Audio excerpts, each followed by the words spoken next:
So to start Photoshop, simply click the Start button, and if you type Photo S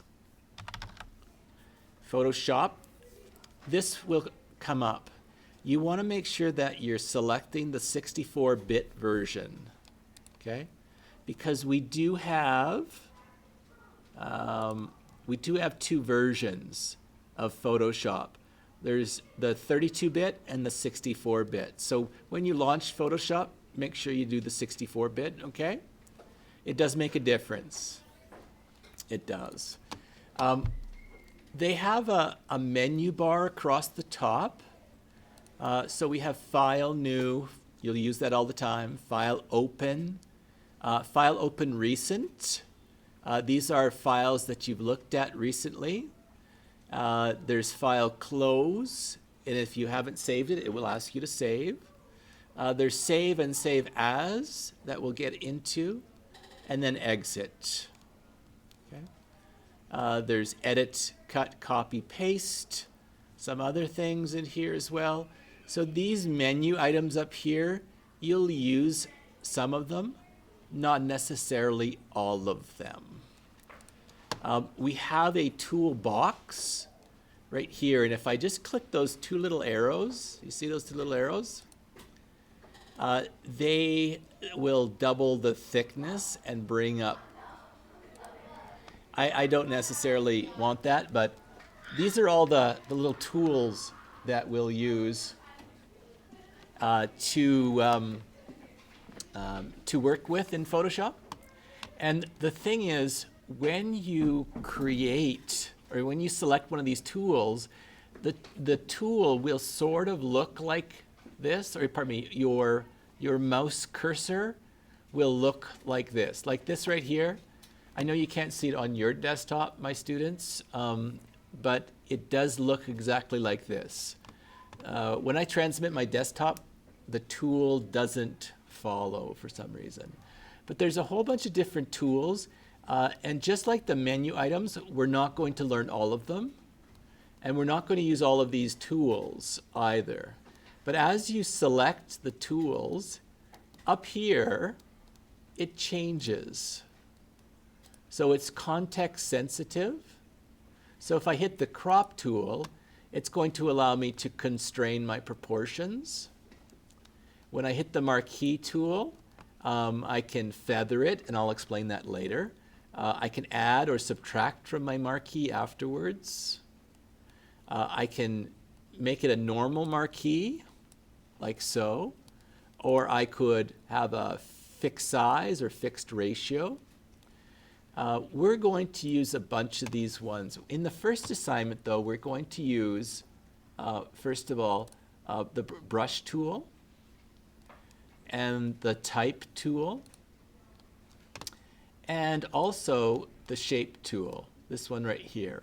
So whenever you see a little triangle right there at the bottom of the icon, that means you can click and hold and then select. It means that it's hiding some other tools.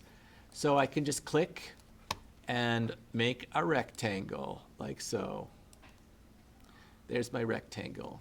Now on the right-hand side are other palettes that are very useful, okay? Very useful. The first one is the Layers palette, and it might open up like this. All you have to do is click on it. The Layers palette is the strength of Photoshop. It's the strength of Photoshop, okay? So, for example, I'm going to change the color to something like that right there.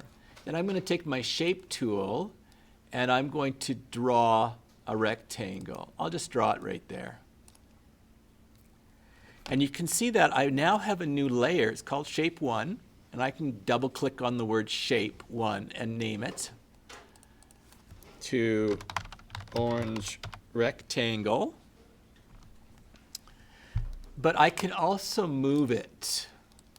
So I can move this around on my stage. And I can also Now I can go in here, I can change color, and I could make an ellipse instead. There we go. Lovely. Oh, it didn't change the color for me. So I have to double click on the little swatch, and I'm just going to go right over here and click. There we go. I just wanted it to be different so you could see it. And get my move tool again. And again, I can move this around on the stage like so. I can move it around. But I can also swap my layers by dragging and dropping. And you can see now that this teal layer is behind the orange layer, which is above my goodwill layer. So I've got these three layers to deal with, and I can, just drag and drop like so. I can still move this around. There it is right there. I can still move it around. I can't really see it, but it's there. Okay. So the layers palette is your friend. When I save, I need to go File, Save, and I need to save this out as a PSD file. A PSD file will allow me to keep this as an authoring file. If I wanted to send this to someone, I might go File, Save As, and save it as a JPEG. But when I do that, then I lose my layers. So I always need to keep my authoring file as a PSD file, a Photoshop document. And whenever I save, I always want to save to my F drive. So it'll be your username, F. Always save it there. And of course, you'd go in and then you create a new folder and you'd call it AGA 15. And then inside that, you might create a folder called Photoshop or Introductory or whatever it happens to be. Some students create a folder for each assignment, and then you'd go save. And that way you can access it from anywhere in the building. Okay? There are some other tools on this side that are associated with hidden palettes. And again, some of these we never use, and some of them we will use. Okay? But really, Photoshop's power is right here in layers and in some of these tools right here. And we'll get into that in our first graphic art assignment.